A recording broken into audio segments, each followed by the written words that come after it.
Hello बच्चों, तो यहाँ पे एक बार हम फिर से आए हैं क्लास 12 के सीबीएसई का सैम्पल पेपर 2025 का। और यहाँ पे सब्जेक्ट आपका चल रहा है मैथ।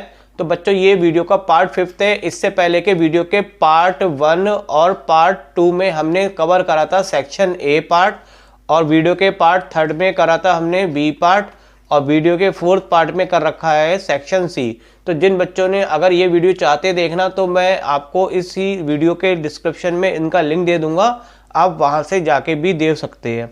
तो चलिए अब स्टार्ट करते हैं वीडियो का नेक्स्ट पार्ट।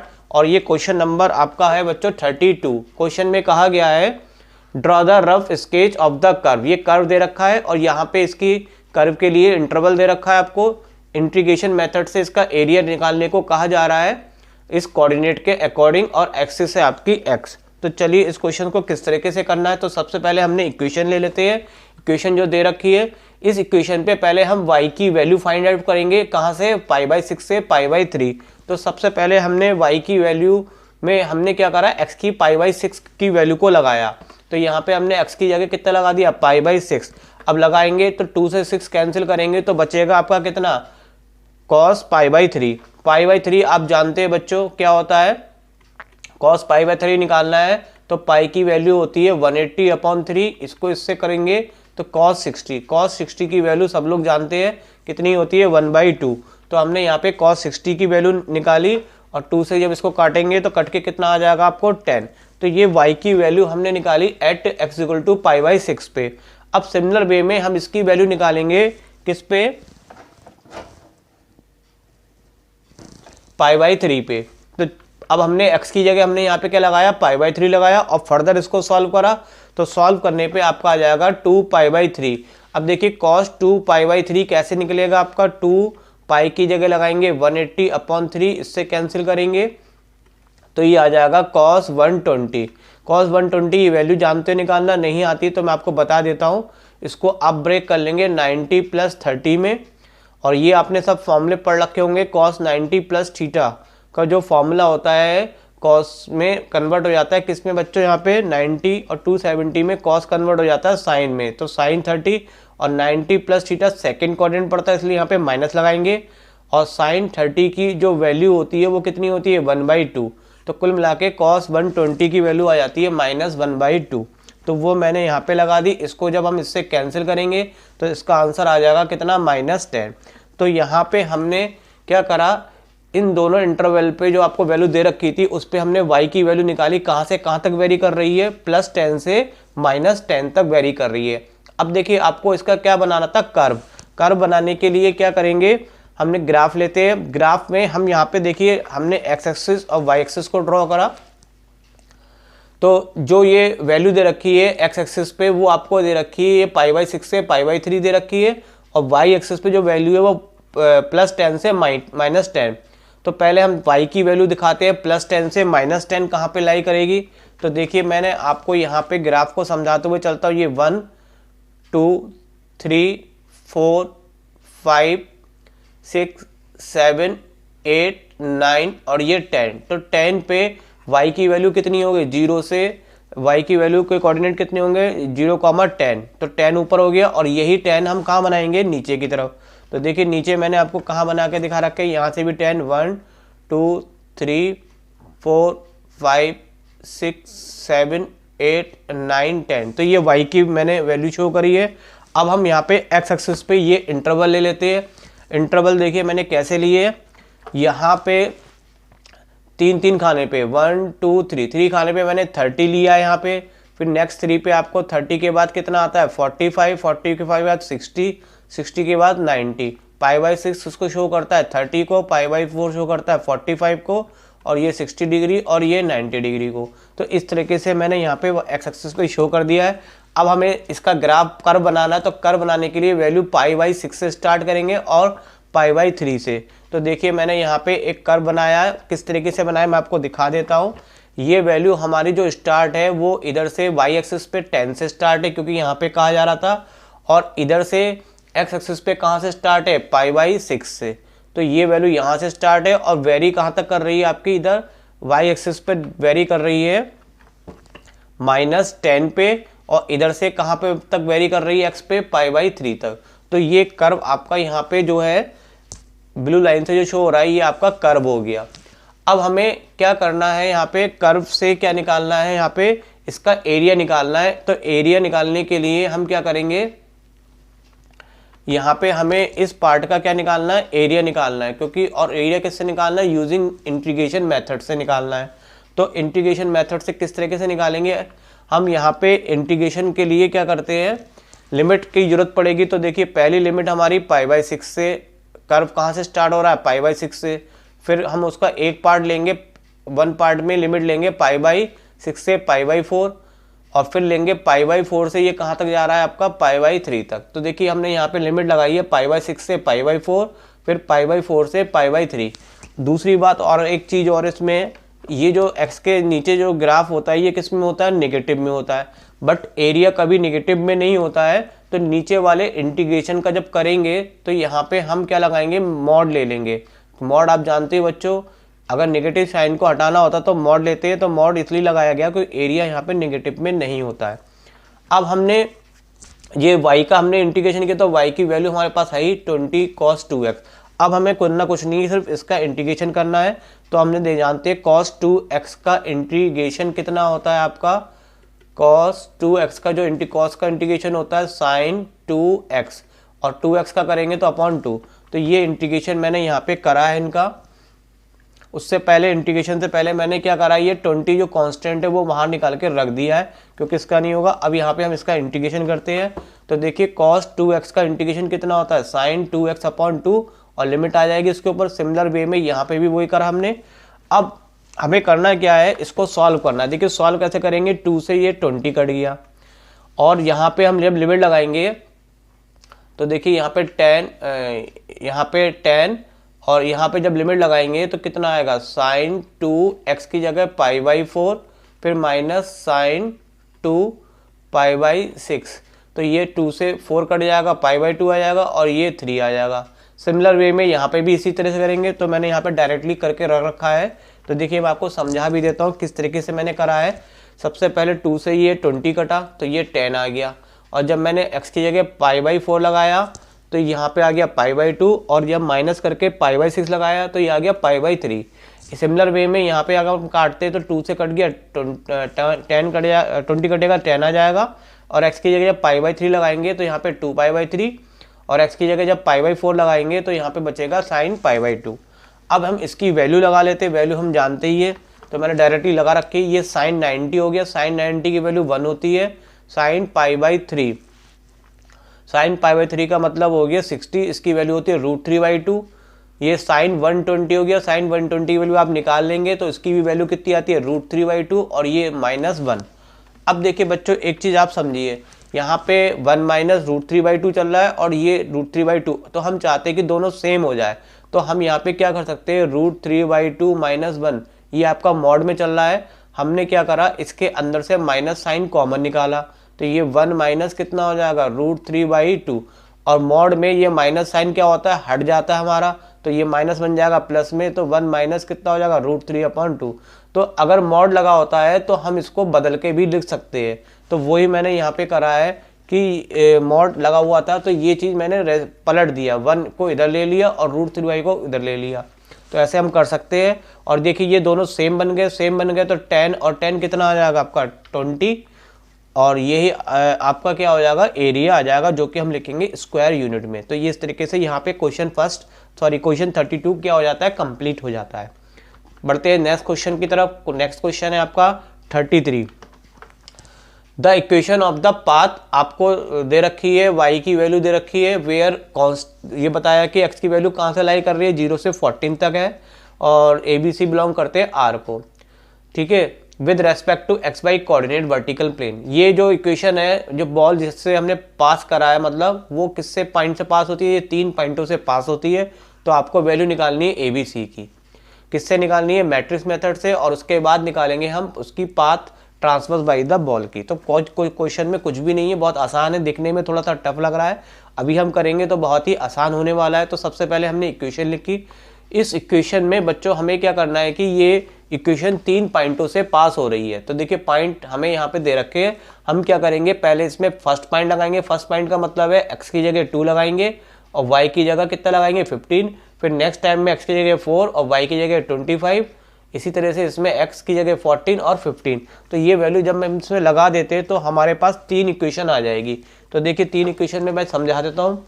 y की जगह से हमने पहली वैल्यू लगाई, y की जगह कितना आ गया आपका 15, x की जगह हमने लगाया 2, तो 2 का स्क्वायर कितना होता है 4। फिर x की जगह लगाया 2, तो ये पहली इक्वेशन आ गई आपकी 2,15 पे। सिमिलर वे में ये आ गई आपकी इक्वेशन 2,15 पे, और जब हम इसमें x की जगह कितना लगाएंगे 4 और y की जगह 25, तो आपकी ये इक्वेशन आ जाएगी। और यहाँ पे 14,15 लगाएंगे तो ये 3 इक्वेशन। अब ये 3 इक्वेशन बच्चों आपके पास आ गई है और इनको हमें सॉल्व करना है मैट्रिक्स मेथड से। तो ये आपने कर रखा होगा, किस तरीके से करते हैं चलिए मैं आपको पूरा ही क्वेश्चन यहाँ पे कराऊंगा, आप बिल्कुल चिंता मत करिएगा। जिन बच्चों ने अगर आता है तो मैं नहीं चाहता हूँ कि मेरी वीडियो को पूरा देखें, आप स्किप करते हैं वीडियो को, जहाँ आपको ज़रूरत है वहाँ पे आप देखिए, ज़रूरी नहीं कि आपको पूरी वीडियो देखनी है। अगर आता है तो नेक्स्ट क्वेश्चन में बढ़ जाइए। जिन बच्चों को नहीं आता है मैं यहाँ पे सबके लिए कराने के लिए आया हूँ, तो मैं सबको हर चीज़ बताना चाहता हूँ। तो देखिए जब मैट्रिक्स मेथड से हम निकालते हैं इक्वेशन को, तो ये हमारे पास फॉर्मूला होता है ax = b, और यहाँ पे a का मतलब होता है abc के जो xyz लिखी इक्वेशन, तो xyz के कोफिशिएंट, और abc के रूप में है तो यहाँ पे abc के कोफिशिएंट को हम क्या बोलेंगे a। x क्या बोलते हैं जिसको हमें फाइंड करना है, जैसे यहाँ पे abc निकालना है, और b ये इधर वाली वैल्यू होती है, ये सब जानते हैं। अब इससे अगर हम x निकाल लेते हो, x बराबर जब निकालेंगे तो a इधर जाके a इनवर्स बन जाएगा, और a इनवर्स निकालने का भी फॉर्मूला हमें पता होना चाहिए। a इनवर्स के लिए फॉर्मूला कितना होता है एडजॉइंट a अपॉन मॉड। कुल मिला के हमें ये सारी वैल्यू अगर मिल जाएगी तो हमारे पास x आ जाएगा, जिससे हमें abc की वैल्यू मिलने वाली है। अब हम एक एक करके निकालते हैं। तो सबसे पहले हम ये देखेंगे कि एडजॉइंट निकालने के लिए क्या डिटरमिनेंट की वैल्यू कहीं जीरो तो नहीं है। अगर जीरो आ जाती है तो ये एडजॉइंट यहाँ पे पॉसिबल नहीं होगा। तो इसके लिए सबसे पहले हमें यहाँ पे देखना पड़ेगा। अब हम उससे भी पहले यहाँ पे सबकी वैल्यू लिखते हैं। देखिए वैल्यू मैंने यहाँ पे पहले a की लिखी है। a का मतलब होता है कोफिशिएंट, जैसे a का कोफिशिएंट a है, b का 2 है और c का 1 है, तो मैंने उसको ये कोफिशिएंट को यहाँ लिख दिया। सिमिलर वे में यहाँ पे 16, 4 और 1 इसको मैंने यहाँ पे लिख दिया, और ये 196, 14 और c ये यहाँ। और x का मतलब होता है जिसकी जो a b c लगे हुए वो ये हो गया, इसको कॉलम में लिखना है, और b का मतलब ये हो गया।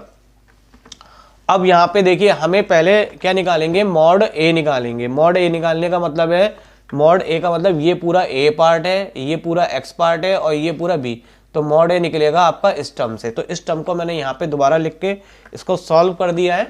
और देखिए ये आपको डिटरमिनेंट सॉल्व करना जानते ही हो, तो जिन बच्चों को अगर नहीं आती है तो ये मैंने उनके लिए कर रखा है। और फिर भी मैं एक बार चलिए बताता हुआ चलता हूँ। जैसे हम 4 लेते हैं तो 4 के संग ये लाइन कट हो जाती है, ये लाइन कट हो जाती है, तो हम इसकी और इसकी मल्टीप्लाई करेंगे। 4 की 1 से करेंगे 4 आ जाएगा, 14 की 1 से करेंगे 14। फिर सेकंड पार्ट में ये साइन डिटरमिनेंट के आप जानते हो, पहले प्लस फिर माइनस फिर प्लस, फिर हमने दूसरा लिया -2। -2 के संग ये लाइन कट हो गई, ये कट हो गई, तो हम क्रॉस मल्टीप्लाई करेंगे 16 की 1 से और 196 की 1 से, बीच में माइनस आ जाएगा। फिर क्या करते हैं +1 लेंगे ये वाला, और इसमें ये कट हो जाएगा, ये कट हो जाएगा, तो इसकी और इसकी मल्टीप्लाई करेंगे। 16 की 14 से करी तो 224 आ जाएगा, और 196 की 4 से करेंगे तो ये 784 आ जाएगा। इसको हम फर्दर सॉल्व कर लेते हैं। तो सॉल्व करने आपको जानते ही हो, 4 से 14 गया -10 की 4 से मल्टीप्लाई करेंगे 40। सिमिलर वे में ये आप लोग सॉल्व कर ही लेंगे, तो ये सॉल्व कुल मिला के करके आ जाएगा -240। अगर -240 आया है तो हम ये कह सकते हैं इसकी वैल्यू जीरो तो नहीं आई है। अगर जीरो नहीं आई है तो यहाँ पे a इनवर्स एग्जिस्ट करेगा। तो a इनवर्स एग्जिस्ट करने का मतलब होता है कि डिटरमिनेंट क्या जीरो तो नहीं है, ये हमें चेक करना पड़ता है। और फिलहाल हमें यहाँ पे मॉड a की भी वैल्यू रिक्वायरमेंट है, तो वो भी हमें आगे जरूरत पड़ेगी, जो कि हमने निकालनी कितनी -240। अब हम निकालेंगे एडजॉइंट a। अब देखिए हमारे पास क्या क्या वैल्यू है। b की वैल्यू हमारे पास बच्चों ये रही, ठीक है। मॉड a की वैल्यू हमने निकाल ली 240। अब हमारे पास एडजॉइंट a नहीं है, तो एडजॉइंट के हम निकालते कैसे हैं, तो चलिए मैं उसकी भी आपको चिंता नहीं करनी है। एडजॉइंट निकालने के लिए बहुत सारे कोफैक्टर निकालने पड़ते हैं, तो मैं उसके लिए नेक्स्ट पेज ले लेता हूँ, क्योंकि यहाँ पे पॉसिबल नहीं है, इस पर आएगा नहीं। तो एडजॉइंट निकालने के लिए मैंने पहले a ले लिया, ए मैंने आपका कौन सा लिया बच्चों, यही इसी से एडजॉइंट निकलेगा, ये आपका ए पार्ट है, इस चीज़ को मैंने यहाँ पे नेक्स्ट पेज पे लिया है। अब देखिए एडजॉइंट निकालने के लिए हमें कोफैक्टर निकालने पड़ते हैं। कोफैक्टर कैसे निकलते हैं चलिए मैं आपको बताता हूँ चलूँगा। कोफैक्टर निकालने के लिए पहले A11, A11, A12, A13 इस तरीके से निकालते हैं। तो A11, अब देखिए यहाँ पे कोफैक्टर में एक बार बताऊँ, जैसे A11 निकाल रहे हैं, फिर A12 निकालेंगे, A13 निकालेंगे, तो इसमें क्या होता है कि इन दोनों को प्लस कर लो। अगर इन दोनों का प्लस इवन नंबर आ रहा है तो इसका साइन हम पॉजिटिव ले लेंगे, और इन दोनों का सम अगर ऑड नंबर आ रहा है जैसे कि 1 और 2 3, तो इसका साइन क्या लेंगे, माइनस। तो इस तरीके से यहाँ पे हम साइन को लगाते हुए चलेंगे कि कौन सा साइन प्लस है कौन सा माइनस। जैसे A11 है तो 1 1 को ऐड करेंगे तो 2 आ जाएगा, तो ये इवन है, तो इसलिए यहाँ पे हम प्लस लगाएंगे। अब 1 1 के संग फर्स्ट रो और फर्स्ट कॉलम कैंसिल हो जाएगा, रिमेनिंग टर्म जो है वो मैंने यहाँ पे लिखी और इसकी आपस में क्या कर दी, क्रॉस मल्टीप्लाई, और बीच में आप जानते हो साइन माइनस का आता है, तो ये A11 की वैल्यू आ गई। सिमिलर वे में हम निकालेंगे A12 की वैल्यू। 1 और 2 का जब हम सम करते हैं तो ये आता है 3।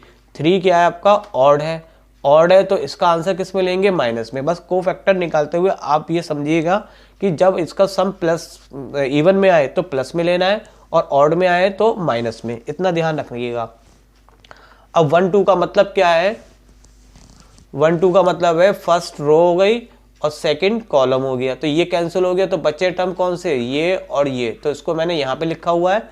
इसकी हम क्रॉस मल्टीप्लाई करेंगे, 16 की 1 से करी और 196 की इससे करेंगे, अब इससे इसको माइनस करेंगे तो आंसर माइनस में आएगा, तो माइनस माइनस क्या हो जाएगा, प्लस का 180। नेक्स्ट निकालेंगे 13। 13 कैसे निकालेंगे, 13 को आप ऐड करोगे तो 4 आएगा, जिसका क्या आएगा, इवन, इसलिए इसको हम किस में लेंगे, प्लस में।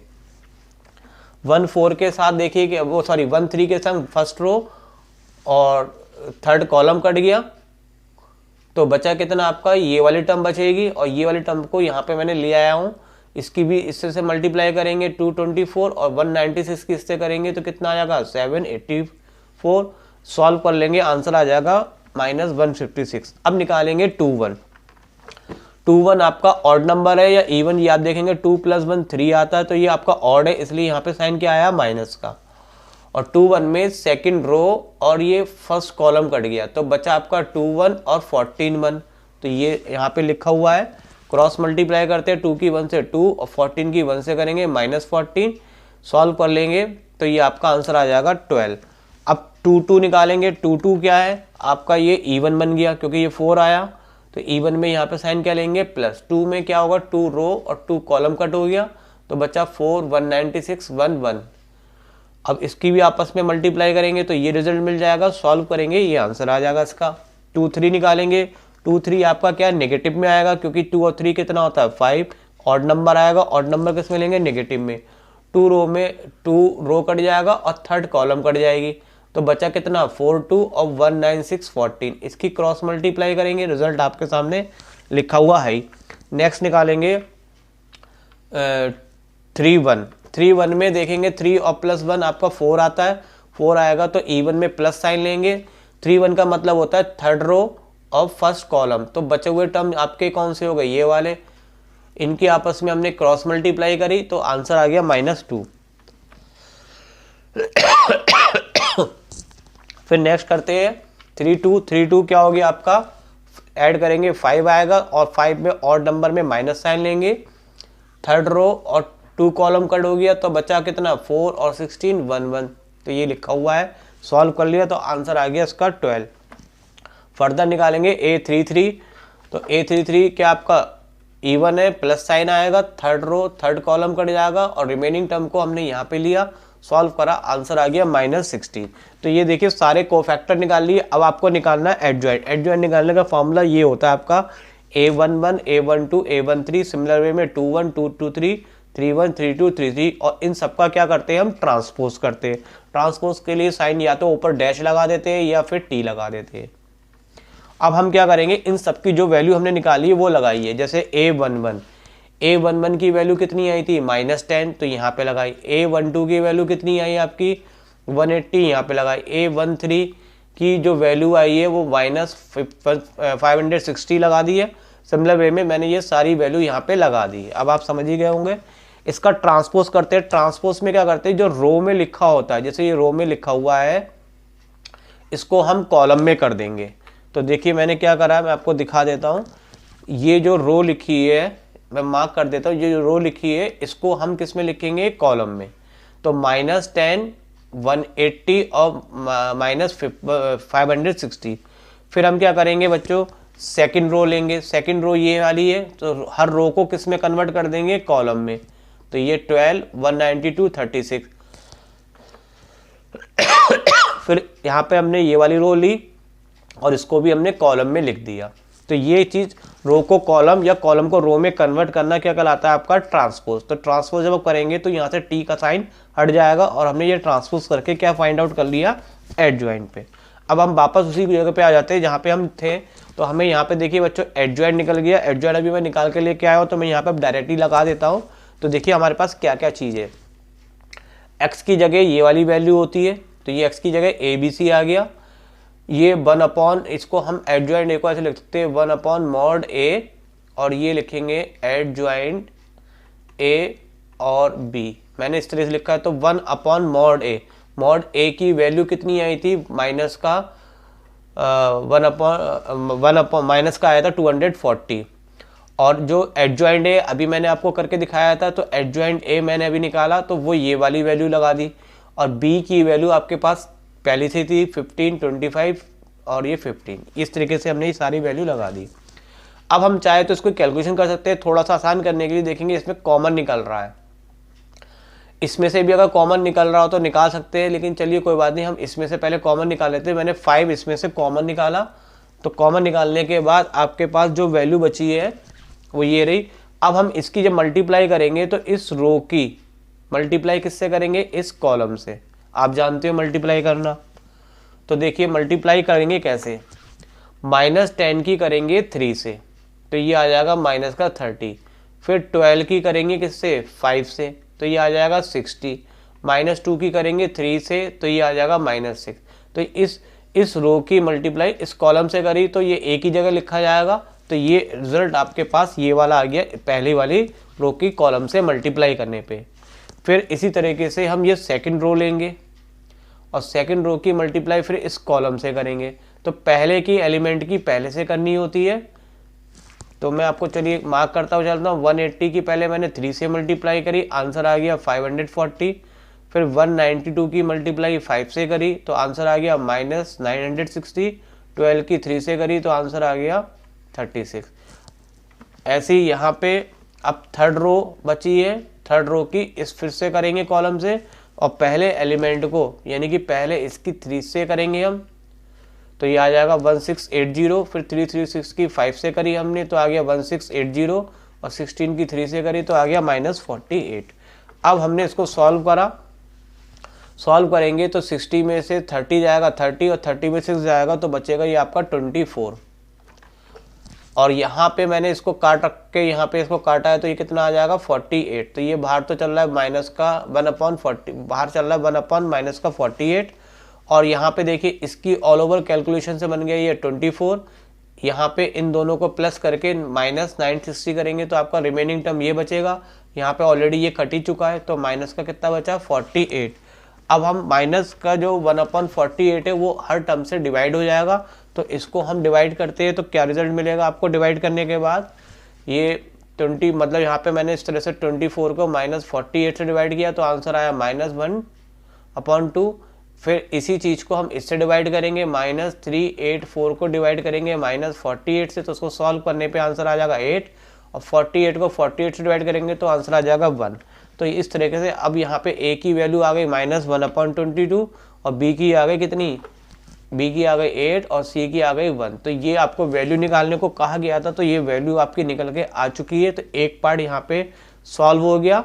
अब हमें यहाँ पे करना है कि दूसरा पार्ट आपसे कहा गया था find the equation the path transverse by the ball. तो उसके लिए करना कुछ नहीं, जो इक्वेशन दे रखी थी आपको ट्रांसवर्स की, उसमें आप सिर्फ जो आपने वैल्यू निकाली है वो वैल्यू आपको यहाँ पे लगा देनी है ABC की।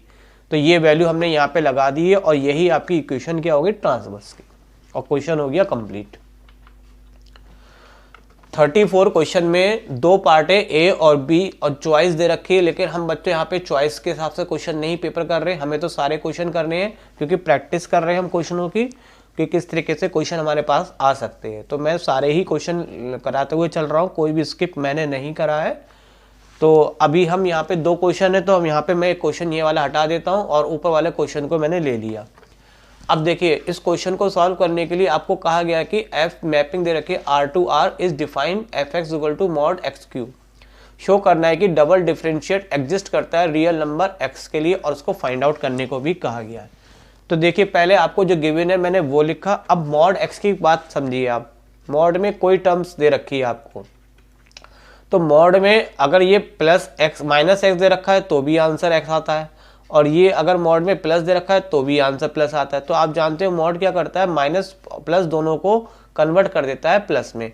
तो हमें अंदर की चीज़ नहीं पता होती है कि अंदर चीज़ माइनस में थी या प्लस में थी, तो इसलिए हमें मॉड के केस में दो चीज़ें कंसिडर करनी पड़ती है कि x की वैल्यू लेस देन 0 और ग्रेटर और इक्वल 0 लेके करनी पड़ती है। जब हमें x अंदर की वैल्यू को पॉजिटिव लेना है तो ग्रेटर और इक्वल लेना होता है, और जब अंदर की वैल्यू को नेगेटिव लेना है तो लेस देन। तो इसके हिसाब से इसकी दो केसेस बनते हैं मॉड के। कैसे बनेंगे देखिए, मैंने x की वैल्यू जो मॉड के सी वो पॉजिटिव ली। पॉजिटिव कब होगी, जब x की वैल्यू ग्रेटर देन 0 और इक्वल 0 होगी। तो उस केस में जो एक्स क्यूब मॉड खोलेंगे तो एक्स क्यूब आएगा, और जब मैंने मॉड के अंदर की वैल्यू को माइनस में लिया तो माइनस वैल्यू किसको शो करेगी, लेस देन 0 को। तो उस केस में इसकी वैल्यू कितनी होगी अंदर के लिए, माइनस एक्स क्यूब। तो मॉड के दो केस होते हैं। अब हमें यहाँ पे डबल डिफरेंशिएट को शो करना है कि एग्जिस्ट करता है नहीं करता है। डबल डिफरेंशिएट से पहले हम ये शो करेंगे कि हमारा फर्स्ट डेरिवेटिव एग्जिस्ट है। अगर फर्स्ट एग्जिस्ट होगा तभी सेकंड वाला एग्जिस्ट होगा। तो एग्जिस्ट करने के लिए क्या करना होता है, हमें लेफ्ट हैंड साइड की लिमिट निकालेंगे इससे, सॉरी इस वाले से, और इसकी फिर निकालेंगे राइट हैंड लिमिट निकालेंगे, और अगर ये इक्वल आ गई तो फर्स्ट वाला डेरिवेटिव आपका क्या करेगा, एग्जिस्ट करेगा। सिमिलर वे में फिर इसी केस में हम ये दोबारा से इन दोनों की लिमिट निकालेंगे, और अगर ये दोनों एग्जिस्ट करेंगे तो इससे फिर ये वाला एग्जिस्ट करेगा। तो इसी तरीके से आपको ये प्रूफ करना है कि ये एग्जिस्ट करता है नहीं करता है। तो ये मैंने थोड़ा मेथड बताया। अब चलिए करते हैं क्वेश्चन को। तो देखिए, क्वेश्चन में यहाँ पे हमें x की वैल्यू 0 पे हम लेके चलेंगे, और लेफ्ट हैंड लिमिट लेके चल रहे हैं। यहाँ पे LHD का मतलब होता है left hand limit, sorry left hand limit नहीं, लेफ्ट हैंड डेरिवेटिव, मैं गलत बोल रहा था, लेफ्ट हैंड डेरिवेटिव बोलते हैं इसको, ठीक है। तो लेफ्ट हैंड डेरिवेटिव का फॉर्मूला होता है x limit 0 tends to minus और fx माइनस, हमें जहाँ पे शो करना है किस पे, f0 पे। तो देखिए यहाँ पे x की जो वैल्यू है वो यहाँ पे क्या है, माइनस में है। लेफ्ट हैंड में हमेशा लेस देन 0 ली जाती है। आप जानते हो 0 के इधर लेफ्ट का पार्ट नेगेटिव और इधर का पार्ट क्या होता है, पॉजिटिव। तो जब भी लेफ्ट हैंड डेरिवेटिव करते हैं तो x की कौन सी वैल्यू लगाएंगे, जो 0 से कम है, और 0 से कम कितनी है, माइनस एक्स क्यूब। तो इसमें हमने माइनस एक्स क्यूब लगाया। इसको सॉल्व करेंगे तो यहाँ पे आ जाएगा माइनस एक्स स्क्वायर। अब इसमें x की जगह 0 लगाएंगे तो लिमिट लगाने के बाद आ जाएगा आंसर 0। तो ये लेफ्ट हैंड डेरिवेटिव आ गया। इसी तरीके से हम यहाँ पे राइट हैंड डेरिवेटिव निकालेंगे। राइट हैंड डेरिवेटिव में यहाँ पे नेगेटिव होता है, तो यहाँ पे क्या होता है, पॉजिटिव होता है। पॉजिटिव होने का मतलब है कि x की वैल्यू हम ऐसी सेलेक्ट करेंगे जो ग्रेटर देन 0 हो या इक्वल 0 हो। तो वो कौन सी वैल्यू होती है आपकी, यहाँ पे दे रखी है एक्स क्यूब। इस बार हमें x की जगह कितना लगाएंगे, एक्स क्यूब लगाएंगे, और फर्दर हम इसमें सॉल्व करेंगे तो ये आपका एक्स स्क्वायर आ जाएगा, और लिमिट लगाएंगे तो ये भी 0 आ जाएगी। तो बस यही हमें देखना था कि ये जो लेफ्ट हैंड डेरिवेटिव है और जो राइट हैंड डेरिवेटिव है ये दोनों सेम आ चुके हैं, और सेम अगर आ गए हैं तो यहाँ पे इस इक्वेशन के ये डेरिवेटिव x= पे 0 आ गया। इसका मतलब ये इसका जब डिफरेंशिएट करेंगे तो वो एग्जिस्ट हमारा करेगा। तो इसका मतलब क्या हो गया, f(x) is differentiable eight x=0। अब हम यहाँ पे इसका डिफरेंशियल करेंगे। x³ का डिफरेंशियल कितना होता है बच्चों, x³ का होता है 3x²।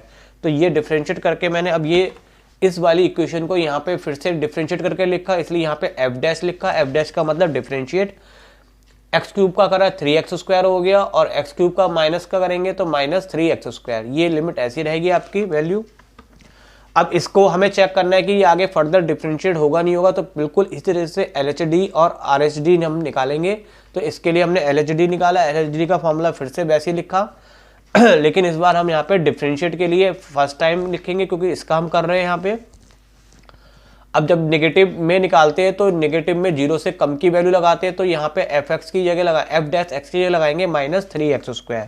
तो लगाया और इसको सॉल्व करेंगे। सॉल्व करने पे आप जानते हैं एक्स एक्स कट जाएगा, 3x लिमिट लगाएंगे तो लिमिट लगाने पे एक्स की जगह 0 आ जाएगा। सिमिलर वे में हम इसकी RHD निकाल लेते हैं। तो RHD में भी आप क्या करेंगे, इसका कौन सा वैल्यू लगाएंगे, इसकी पॉजिटिव, क्योंकि यहाँ पे बच्चे एक मिस्टेक है, यहाँ पे माइनस की जगह यहाँ पे प्लस है, ये थोड़ा सा गड़बड़ हो गया। चलिए आप इसको सुधार कर लीजिएगा, ये माइनस की जगह प्लस है और इसमें हम कौन सी वैल्यू लगाएंगे, यहाँ पे प्लस की कितनी 3x²। तो ये हमने 3x² लगाई, ये भी प्लस है बच्चों, मैं करता हुआ चलता हूँ ताकि थोड़ा गलती रह गई यहाँ पे। और इसको यहाँ पे x से जब लगाएंगे तो लिमिट क्या हो जाएगी 0, तो ये भी यहाँ पे प्लस कर लीजिए क्योंकि राइट हैंड डेरिवेटिव में ये प्लस होता है। अब ये दोनों वैल्यू हमारे यहाँ पे पास सेम आ गई है, तो इसका मतलब यहाँ पे LHD और RHD सेम है एट x=0 पे। तो यहाँ पे f डैश फर्दर क्या हो जाएगा, एग्जिस्ट करेगा, डिफ्रेंशिएट करेगा। तो ये आपसे पूछ रहा था कि f डैश क्या करेगा, डिफ्रेंशिएट करेगा। तो ये हमारा प्रूफ हो गया f डबल डैश। यहाँ पे आप लिख देंगे देयरफॉर, एक चीज लिखना रह गई, therefore f double dash x is exist. तो यहाँ पे लिख देंगे हैंस प्रूव्ड। तो ये हमारा एक पार्ट यहाँ पे प्रूफ हो गया जो हमें शो करना था। उसके बाद फाइंड आउट करने को कह रहा है, तो फाइंड आउट का मतलब है जो इसका डिफरेंशिएट है इस वाली इक्वेशन का, उसका हमने यहाँ पे डबल डिफरेंशिएट कर देंगे। तो 3x² का कितना हो जाएगा 6x और -3x² का हो जाएगा -6x। अब हमारे पास ये फाइंड आउट करने का था तो हमने ये वैल्यू इसको फाइंड आउट कर ली और क्वेश्चन हो गया यहाँ पे आपका कंप्लीट। तो ये पहला पार्ट हमने कर लिया। अब नीचे का पार्ट करेंगे 34 का बी पार्ट। तो इसको करने के लिए यहाँ पे हमारे पास इक्वेशन दे रखी है, हम इस इक्वेशन को ले लेते हैं। अब देखिए निकालना क्या है, हमें इसको ये प्रूफ करना है कि ये कांस्टेंट टर्म है किससे, मतलब ये कांस्टेंट है और इंडिपेंडेंट है ए बी से। इंडिपेंडेंट का मतलब होता है कि जब भी हम इसका आंसर निकालेंगे तो आंसर में ए और बी की वैल्यू नहीं आना चाहिए। अगर ए और बी नहीं आ रहा तो हम कह देंगे ये से इंडिपेंडेंट है, बाकी से हमें कोई मतलब नहीं है। अब इसको सॉल्व करने के लिए पहले देखिए यहाँ पे dy/dx है और उसका सेकंड डेरिवेटिव भी दे रखा है। तो हम पहले इस इक्वेशन से दो बार डिफरेंशिएट निकालेंगे, एक बार dy/dx की वैल्यू निकालेंगे और एक बार निकालेंगे d²/dx² की। तब इसमें हम वैल्यू लगा के इसको सॉल्व करेंगे। तो पहले तो हम डिफरेंशिएट करते हैं। तो देखिए हमने पहले यहाँ पे डिफरेंशिएट करा, डिफरेंशिएट करना हम जानते हैं। इसको हम t मानेंगे तो t² हो जाएगा, t² का कितना होता है 2t, और t को फिर से हम क्या करते हैं डिफरेंशिएट करते हैं। तो देखिए ये 2 पहले आ जाएगा और इसको हम t माना है तो इसका फर्दर डिफरेंशिएट होगा। सिमिलर वे में इसका कितना हो जाएगा 2y-b और इसका भी डिफरेंशिएट फर्दर होगा y-b, और ये कांस्टेंट टर्म है इसका कितना हो जाएगा 0। अब देखिए यहाँ पे x माइनस a का जब डिफरेंशिएट करेंगे तो a का 0 x का 1 हो जाएगा। तो बचेगा कितना आपका, केवल बचेगा कितना, ऊपर से 2x माइनस a और इसका 1 बचा, इसमें 2y-b और इसका 1 बचा। अब यहाँ पे कॉमन भी ले लिया हमने, कॉमन ना लेके चलिए इक्वल में ले जाते हैं, प्लस की टर्म उधर लेंगे तो ये -2 से 2 से 2 ये क्या हो जाएगा कैंसिल। तो dy/dx की वैल्यू आपके पास आ गई -x-a/y-b। तो एक पार्ट हमने यहाँ पे सॉल्व कर लिया, dy/dx हमारे पास निकल के आ चुका है। अब इस इक्वेशन का फिर से डिफरेंशिएट करेंगे क्योंकि सेकंड डेरिवेटिव हमें चाहिए। अब इस इक्वेशन का डेरिवेशन डिफरेंशिएट करने के लिए देखिए आपको क्वेश्चन रूट का फॉर्मूला पता होना चाहिए। तो फॉर्मूला आपको पता है, फिर भी मैं लिख देता हूँ यहाँ पर। फॉर्मूला क्या कहता है क्वेश्चन रूल का, मतलब डिवाइड के रूप में जो नीचे की टर्म होती है उसका स्क्वायर करते हैं, फिर नीचे वाली टर्म को छोड़ते हैं, नीचे वाली टर्म डिनोमिनेटर को छोड़ते हैं और ऊपर न्यूमरेटर का डिफरेंशिएट करेंगे, फिर न्यूमरेटर को छोड़ेंगे और फिर डिनोमिनेटर का डिफरेंशिएट करेंगे। तो ये फॉर्मूला आप जानते ही। इस फॉर्मूले को मैंने यहाँ पे अप्लाई करा, तो जो नीचे की टर्म थी उसका तो स्क्वायर हो गया, फिर नीचे की टर्म को छोड़ेंगे, ऊपर वाले का डिफरेंशिएट करेंगे, माइनस फिर ऊपर की टर्म को छोड़ेंगे और नीचे वाले का डिफरेंशिएट करेंगे। तो इस तरीके से यहाँ पे मैंने लिख दिया। अब हम इसको आगे सॉल्व करते हैं। तो सॉल्व करने पे देखिए क्या आया, ये तो ऐसी टर्म आ गई, इसका डिफरेंशिएट करा तो a का 0 हो गया, कांस्टेंट है, और x का कितना हो गया 1, तो कुल मिला के 1 बचा। ये टर्म भी ऐसी आ गई, y का 1 हो गया और b का कांस्टेंट। अब एक बात आप नोटिस करिएगा, क्योंकि यहाँ पे हम y का डिफरेंशिएट t के रेस्पेक्ट में कर रहे हैं, तो y का डिफरेंशिएट जब करेंगे हम, तो वहाँ पे करने के बाद हम हमेशा क्या लिखते हैं dy/dx। तो यहाँ पे हमने y का करा है, इसलिए मैंने डिफरेंशिएट करने के बाद यहाँ पे क्या लिखा है dy अपॉन dx, ये आप ध्यान रखिएगा। अब dy अपॉन dx की जो वैल्यू निकाल रखी है हमने ये वाली, वो यहाँ पे हम इसमें लगा देते हैं। तो लगाने के बाद हमारे पास रिजल्ट आ जाएगा ये वाला। तो देखिए यहाँ पे क्या क्या आया, y माइनस बी ये रहा, ठीक है, x माइनस ए हमारे पास पहले से था, और dy अपॉन dx की वैल्यू को हमने ये वाली लगाया यहाँ पे, तो ये आपके पास लिखा हुआ है, और नीचे की टर्म ऐसी रही। अब इसको हम फर्दर जब सॉल्व करेंगे तो कितना होगा मैं नीचे जरा सॉल्व करता हूँ। देखिए y माइनस बी, ये माइनस और ये माइनस मिलके बन जाएगा प्लस, ऊपर हो जाएगा x माइनस ए और x माइनस ए, और नीचे कितना है y माइनस बी। ये तो ऊपर का पार्ट है और नीचे चल रहा है हमारा y माइनस बी का होल स्क्वायर। अब मैं यहाँ पे जब एलसीएम लूँगा तो एलसीएम लेके देखिए रिजल्ट क्या आ जाएगा आपके पास। एलसीएम लेंगे तो y माइनस बी कितना हो जाएगा y माइनस बी का स्क्वायर, और ऊपर x माइनस ए का स्क्वायर, और रिजल्ट लेने के बाद यहाँ पे यहाँ पे कितना आ जाएगा y माइनस बी, जो कि ये वाली टर्म है ये नीचे शिफ्ट हो जाएगी, और शिफ्ट होके यहाँ पे क्या बन जाएगा, इसका क्यूब बन जाएगा। अब देखेंगे ये जो टर्म है हमारी ऊपर वाली, ये टर्म हम देखेंगे तो ये बिल्कुल इससे मैच कर रही है, तो इसको हटा के हम क्या लिख सकते हैं, इसकी जगह सी स्क्वायर लिख देंगे। तो हमने ये ऊपर की टर्म्स को हटाया और उसके क्या लिख दिया, सी स्क्वायर। तो ये बच्चों हमारा दोनों चीज़ें निकल के आ गई है। हमने dy अपॉन dx भी निकाल लिया जो कि ये है हमारे पास, और हमने सेकंड डेरिवेटिव निकाला जो कि j है। अब हम क्या करते हैं, हमें इस पूरे को उतार लेते हैं जो क्वेश्चन में दे रखा था, इसी को तो सॉल्व करना है हमें। अब इसको सॉल्व करने में हमने जो वैल्यू निकाली थी वो लगा देते हैं। तो dy अपॉन dx की वैल्यू हमारे पास ये निकली हुई है, ठीक है, और इसकी वैल्यू हमारे पास ये निकली, तो दोनों वैल्यू को हमने यहाँ पे अप्लाई करा। अब इसको हम फर्दर सॉल्व करेंगे, तो सॉल्व करने में कितना आएगा, y माइनस बी का होल स्क्वायर, क्योंकि स्क्वायर चल रहा है तो एलसीएम लेंगे तो इधर y माइनस बी का होल स्क्वायर आ जाएगा, और ये x माइनस ए का होल स्क्वायर पहले से ही है, माइनस साइन स्क्वायर से हट जाएगा आपका। फर्दर आप देखेंगे ये ऊपर की जो टर्म है ये फिर से क्या बन गई आपकी, सी स्क्वायर बन गई, तो इसकी जगह सी स्क्वायर लिख लिया। और जब ऊपर को सॉल्व करेंगे तो स्क्वायर से ये कट जाएगा, तो सी क्यूब बचेगा, इसके स्क्वायर से भी कट के y माइनस बी का क्यूब बचेगा, तो ऊपर सी क्यूब हो गया, नीचे y माइनस बी का क्यूब। अब यहाँ पे देखिए क्या क्या कैंसिल हो गया, सेम ये कैंसिल हो गया, सी स्क्वायर से सी क्यूब कटेगा तो एक ही सी बचेगा, तो आंसर आ जाएगा माइनस सी। अब देखिए जो इसका आंसर आया है वो आया है माइनस सी, यानी कि इसमें ना तो a आ रहा है और ना b आ रहा है, तो हम कह सकते हैं कि ये इंडिपेंडेंट है किससे, a और b से। जब आंसर में नहीं आ रहा तो वो इंडिपेंडेंट कहलाएंगे, और यही आपका क्या करना था, प्रूफ करना था। तो ये आपका क्या हो गया, यहाँ पे क्वेश्चन प्रूफ हो जाता है। 35 का ए पार्ट है आपका, फाइंड द शॉर्टेस्ट डिस्टेंस निकालनी है आपको, और वेक्टर इक्वेशन दे रखी है। तो देखिए शॉर्टेस्ट डिस्टेंस का पहले फॉर्मूला समझ लेते हैं, करा हुआ तो है ही आपका। शॉर्टेस्ट डिस्टेंस जब निकालनी होती है, दो लाइन इस तरीके से दे रखी होती है वेक्टर के रूप में, तो उसका फॉर्मूला होता है d बराबर इतना। हालांकि इसमें मॉड लगाना चाहो तो लगा सकते हैं, क्योंकि डिस्टेंस कभी नेगेटिव में नहीं होती है, और नहीं लगा सकते तो कोई बात नहीं, लास्ट में अगर नेगेटिव आता है तो उसको हम रिमूव कर देंगे। और ये एक फॉर्मूला और है जिसको अभी क्वेश्चन में यूज होगा तो मैं बता ही दूंगा। तो सबसे पहले आप देखिए आपके पास जो इक्वेशन दे रखी वो मैंने लिखी, ये इक्वेशन जो है वो आपकी इस फॉर्म में है, तो मैं इसके आगे लिख भी दे रहा हूँ। ये इक्वेशन हमारे पास है r vector is equal to a1 vector plus lambda b1 की फॉर्म में दे रखी है, और दूसरी इक्वेशन आपकी ये वाली फॉर्म में है, तो इसको भी मैं लिख देता हूँ, r वेक्टर बराबर कितना, a2 plus mu b2।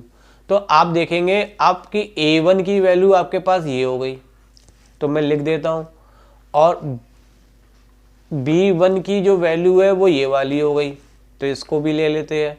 Similar way में जो a2 है वो ये वाली वैल्यू हो जाएगी आपकी, तो ये नीचे आ गई आपकी, और म्यू के संग जो b2 है वो ये वैल्यू किसकी हो जाएगी, आपकी b2 की। तो देखिए ये सब चीज़ें आपके पास आ गई, a1 a2 आ गया, b1 b2 आ गया।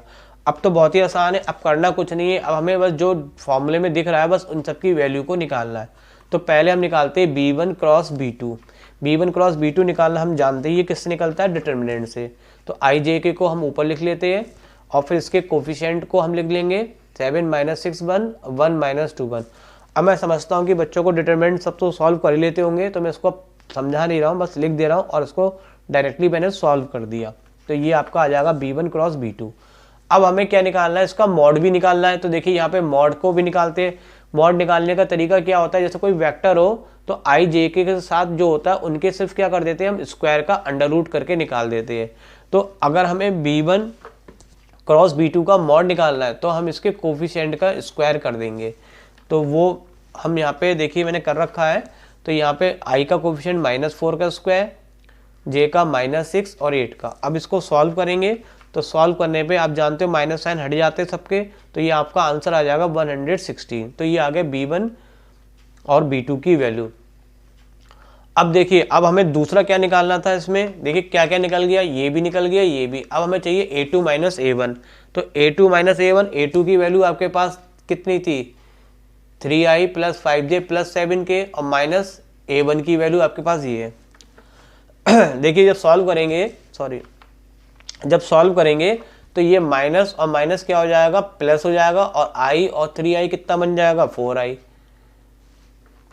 और ये प्लस का j बनेगा तो कितना हो जाएगा 6, और ये प्लस का k बन जाएगा तो ये हो जाएगा 8। तो ये a2 माइनस a1 निकल गया। अब हम सिर्फ d की वैल्यू लगाते हैं और इसमें सारी वैल्यू जो हमने निकाली वो लगा देते हैं। b1 क्रॉस b2 की वैल्यू हमारे पास ये रही, ठीक है, a2 माइनस a1 की वैल्यू ये रही, और नीचे कितना चल रहा है, b1 क्रॉस b2 का मॉड हमारे पास ये आ चुका है। अब डॉट प्रोडक्ट करना जानते हैं। डॉट प्रोडक्ट में i की मल्टीप्लाई i से करते हैं, मतलब कोफिशिएंट में j की j से और k की k से। तो जब हम डॉट प्रोडक्ट निकालते हैं तो डॉट प्रोडक्ट में देखिए 4 की मल्टीप्लाई मैंने करी -4 से, तो आंसर आया -16। फिर j की 6 की -6 से करी तो -36, 8 की करी -8 से तो -64। ऊपर सॉल्व करा तो ऊपर भी कितना आ जाएगा, माइनस का 116, और नीचे। अब देखिए आपको बच्चों जानते हो जैसे रेशनलाइज करने के लिए क्या करते हैं, जैसे हमारे पास लिखा हुआ x upon under root x है, तो उसको ऊपर अंडर रूट x से ऊपर और अंडर रूट x से नीचे मल्टीप्लाई कर लेते हैं। तो मल्टीप्लाई करने पे ऊपर x रूट x और नीचे रूट x, x कितना आ जाएगा, x कट जाएगा तो कितना आ जाएगा रूट x। तो मैं एक चीज़ बताता हूँ, जिसपे रेशनलाइज करने की ज़रूरत नहीं होती, जिसपे अंडर रूट नहीं लगा होता है उस पे अंडर रूट लगा दीजिए आप, और जिस पे अंडर रूट है उसको हटा दीजिए। तो देखिए इसमें इस पे अंडर रूट नहीं लगा हुआ है तो इस पे क्या आ जाएगा, अंडर रूट आ जाएगा, और नीचे से ये चीज़ क्या हो जाएगी, गायब हो जाएगी। तो ये डायरेक्टली कर सकते हैं आप, इसको कोई ज़रूरत नहीं शो करने के लिए, तो मैंने इसको डायरेक्टली करा। ये माइनस तो अपनी जगह पे रहा, और इस पे क्या आ जाएगा, अंडर रूट, और नीचे वाला हट जाएगा। तो ये रेशनलाइज होके ही आ जाएगा माइनस का अंडर रूट 160। अब देखिए डिस्टेंस कभी नेगेटिव में नहीं आती, आप चाहे तो मॉड के संग ये फॉर्मूला लेके चल सकते थे शुरू से, तो ये लगाने का झंझट होता है। ऐसा कोई ज़रूरी नहीं कि आप यहाँ पे लगाते हुए चले, आप लास्ट में भी यहाँ पे क्या कर सकते हैं, लिख सकते हैं, because distance never be in negative, so hence negative sign यहाँ पे हमने क्या कर दिया, रिमूव कर दिया, और ये आपका जो हो गया फाइनल आंसर आ गया अंडर रूट 160। नेक्स्ट क्वेश्चन करते हैं, find the image of the point with respect to the line and find the equation line joining the given of the image. तो देखिए हम यहाँ पे पहले एक लाइन ड्रॉ करते हैं, और ये लाइन की हमें इक्वेशन दे रखी है, इस इक्वेशन को भी मैंने लिख लिया। अब हमें यहाँ पे एक पॉइंट दे रखा है, तो पॉइंट के लिए मैंने यहाँ पे ये पॉइंट दे रखा है 1 2 1, और इसकी इमेज की बात कही जा रही है कि इमेज निकालनी है। तो इमेज बच्चों कब बनती है, जैसे ये शीशा है तो यहाँ पे कोई खड़ा है तो उसकी इमेज, ये मिरर में जब देखते हैं तो उसकी इमेज आपकी यहाँ पे बनेगी, और अगर मिरर ऐसे लगा हुआ है और यहाँ पे कोई ऑब्जेक्ट है तो उसकी इमेज ये बनेगी। तो ये जो लाइन है ये हमारा काम कर रही है किसका, मिरर का। तो इस पॉइंट की जो इमेज है वो कहाँ बननी चाहिए, नीचे। तो वो इमेज निकालने को आपसे कह रहा है, जिसको मैंने क्या नाम दे दिया, ABC दे दिया। तो हमें ये फाइंड आउट करना है। अब देखिए कैसे करेंगे। सबसे पहले हमारे पास जो लाइन की इक्वेशन है, इस लाइन की इक्वेशन से हम यहाँ पे ये वाला पॉइंट M फाइंड कर लेते हैं। इसको मैंने M नाम दे देता हूँ। इसको फाइंड करने के लिए क्या करा हमने, इसको इक्वल करा लैम्डा के। अब देखिए यहाँ से हम x की वैल्यू निकालेंगे, तो देखिए x माइनस 3/1 को बराबर रखा लैम्डा के, तो x माइनस 3 बराबर 1 की लैम्डा से मल्टीप्लाई करेंगे लैम्डा, तो x की वैल्यू कितनी आ जाएगी, लैम्डा प्लस 3। तो मैंने x की वैल्यू निकाली। सिमिलरली जब आप दूसरा केस करेंगे y प्लस 1 को किसके बराबर रखेंगे, y प्लस 1/2 को बराबर लैम्डा के रखेंगे, तो उससे y की वैल्यू निकालेंगे, क्रॉस मल्टीप्लाई करेंगे 2 लैम्डा और प्लस 1 हो जाएगा, कितना हो जाएगा -1। सिमिलरली हम z -1/3 को बराबर रखेंगे लैम्डा के, तो इससे z की वैल्यू निकालेंगे 3 लैम्डा -1 हो जाएगा, तो 3 लैम्डा प्लस 1 बराबर किसके आ जाएगा, z के। तो ये हमने x y z की वैल्यू निकाल ली, और ये x y z की वैल्यू हमारे यहाँ पे क्या शो करेगी, इस पॉइंट को, इस पे हमने कोई पॉइंट ले लिए क्वेश्चन, इस लाइन पे ये पॉइंट आ गया, ठीक है। अब देखिए, अब यहाँ पे ये वाला डायरेक्शन रेशियो है और ये डायरेक्शन रेशियो है, तो इन दोनों का हमें डायरेक्शन, इस पूरी लाइन का हमें डायरेक्शन रेशियो निकालना है एमपी का। तो डायरेक्शन रेशियो का फॉर्मूला कितना होता है, a2 - a1 b2 - b1 c2 - c1। तो ये हम इस तरीके से इसके ये मैं चलिए मेंशन करता हूँ बच्चों, ये आपका क्या हो गया, a1 b1 c1, और ये हो गया आपका a2, ये हो गया b2 और ये हो गया c2। तो जब डायरेक्शन रेशियो निकालेंगे इस लाइन का mp का, तो a2 क्या हो गया, लैम्डा प्लस 3, और माइनस क्या करेंगे a1 यानी कि 1, फिर इसको b2 कितना हो गया, 2 लैम्डा -3 में से माइनस करेंगे 2, और सिमिलरली 3 लैम्डा प्लस 1 में से माइनस करेंगे 1। तो ये डायरेक्शन रेशियो आ जाएंगे। इसको हम सॉल्व कर लेते हैं। सॉल्व करने में क्या, 3 में से 1 गया, कितना बचा 2, इधर -2 - 1 कितना हो गया, -3, और 1 से 1 कट गया तो 3 लैम्डा। तो सॉल्व होके आपके पास ये मतलब डायरेक्शन रेशियो आ गए। अब देखिए आपके पास डायरेक्शन रेशियो इस लाइन की है, इस लाइन के डायरेक्शन रेशियो कितने हैं, लैम्डा प्लस 2, 2 लैम्डा -3, 3 लैम्डा, जो अभी हमने निकाले वो मैंने लिखे। और इस लाइन के हमारे पास डायरेक्शन रेशियो ये नीचे वाले होते हैं 1 2 3।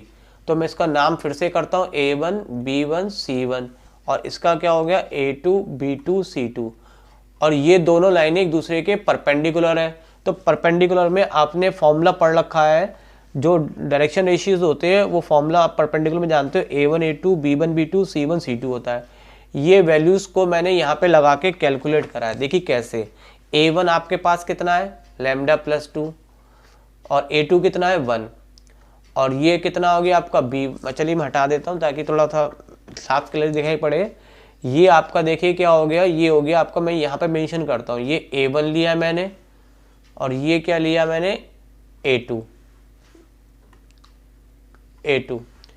ये आपका b1 है, और ये आपका b2 है, और ये आपका क्या है c1 है, और ये आपका c2, और ये सारी वैल्यू मैंने यहाँ पे लगा दी है। सॉल्व कर लेंगे, तो सॉल्व करके आप जानते हैं लैम्डा, सॉल्व कर लेंगे, मैंने डायरेक्टली ले लेता हूँ। तो सॉल्व करके लैम्डा की वैल्यू आ जाएगी 2/7। ये लैम्डा की वैल्यू को अगर हम यहाँ पे लगा दें तो हमारे पास जो m के कोऑर्डिनेट है वो निकल के आ जाएंगे। तो हमने इसमें क्या करा, लैम्डा की वैल्यू लगाई 2/7। देखिए लैम्डा की वैल्यू 2/7 लगाई किसमें,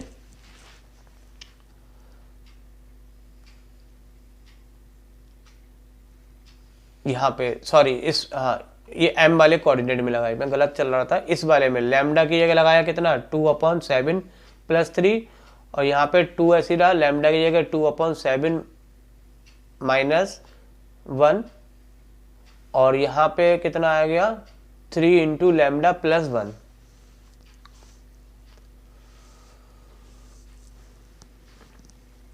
कुछ लिखने में थोड़ी सी मिस्टेक है, यहाँ पे लैम्डा की जो वैल्यू है वो ये वाली है बच्चों m की, ठीक है। तो यहाँ पे जो लिखा हुआ है लैम्डा + 3, 2 लैम्डा, यहाँ पे ये -1 है, और 3 लैम्डा + 1। चलिए करेक्ट कर लीजिएगा आप।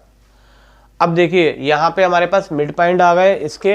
अब हम एक मिड पॉइंट निकालेंगे किससे बच्चों, एक ये पॉइंट है और ये है, और मिरर जो होगा वो इसके बीच में लाई करता है इमेज के। तो ये इन एक तो मिड पॉइंट के कोऑर्डिनेट ये आ गए हमारे पास। इसको चलिए मैं सॉल्व कर लेता हूँ।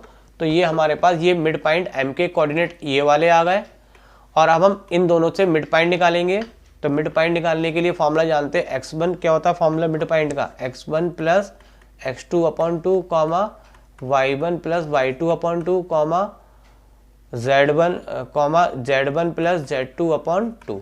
तो ये आपके मिड पॉइंट कौन कौन से हैं, ये x1 है, ये x2 है, ये y1, y2, x3, y3। तो इससे हमने क्या करा, इसके मिड पॉइंट निकाल लिए ये। अब देखिए यहाँ पे ये भी मिड पॉइंट है, इन दोनों का मिड पॉइंट भी m है और m की अपने भी कुछ वैल्यू दे रखी है, तो ये भी मिड पॉइंट है। तो ये मिड पॉइंट m की जगह हमने यहाँ पे इसके कोऑर्डिनेट लगा दिए। अब हम इन दोनों को सॉल्व करेंगे, यानी कि a+1 को हम रखेंगे, तो मैं आपको करके दिखाता हूँ। 23/7 को हमने किसके बराबर रखा, a+1/2 के। तो इसको जब हम सॉल्व कर लेंगे तो 2 3 जा कितना हो जाएगा 46, और इधर कितना हो जाएगा 7a+1, और इधर माइनस करेंगे तो ये आपका जो, चलिए मैं इक्वल लग देता हूँ, फिर इसको सॉल्व करेंगे तो ये आपका कितना आ जाएगा 45 आ जाएगा। कुछ गड़बड़ है, मैं इसको देखता हूँ। देखिए हमने क्या करा, a+1/2 को बराबर रखा 23/7। तो इससे हमारे पास वैल्यू कितनी आ रही है, a+1/2 को बराबर रखेंगे 23/7 के। तो यहाँ से हमें निकालना है a, तो a+1 बराबर कितना आ गया, 2 में से इसको माइनस करा कितना आ गया 46/7। अब हम a को निकालेंगे तो 46/7 -1 हो जाएगा, इसमें एलसीएम लेंगे तो 46 - 7/7, तो 46 में से 7 जाएंगे तो बचेगा 39/7। तो इस तरीके से यहाँ पे मैंने डायरेक्टली सॉल्व करके लिख दिया है। सिमिलर वे में जब आप क्या करेंगे, -3/7 को इसके बराबर रखेंगे तो आपके पास b की वैल्यू आ जाएगी, और इसी तरह से किसकी वैल्यू आ जाएगी, c की। तो हमारे पास ये इमेज के कोऑर्डिनेट आ गए, और हमसे क्या कहा गया था कि इसकी इमेज निकालनी है। तो ये हमारे पास एक पार्ट इसका हो गया। सेकंड पार्ट हमसे कह रहा था इक्वेशन निकालनी है ज्वाइन द पॉइंट। अब देखिए एक पॉइंट ये है और एक पॉइंट ये है, जो कि हमने निकाल के लिया है। इन दोनों से हमें इक्वेशन निकालनी है। इक्वेशन निकालने के लिए चलिए नेक्स्ट पेज लेते हैं। इक्वेशन हमें किस किस की निकालनी है, p के कोऑर्डिनेट की, तो ये रहे, और p' जो कि हमने निकाल रखा है। तो ये इन दोनों की इक्वेशन, दो पॉइंट की इक्वेशन का फॉर्मूला आप जानते हो, x - x1 upon x2 - x1 होता है। तो लिखा हुआ, इसमें हमने करना कुछ नहीं, x की जगह क्या करेंगे, देखिए यहाँ पे ये आपका x1 y1 z1, ये आपका x2 y2 z2। x1 की जगह हमने लगाया 1, x2 की जगह लगाया 39/7 और x1 की जगह 1।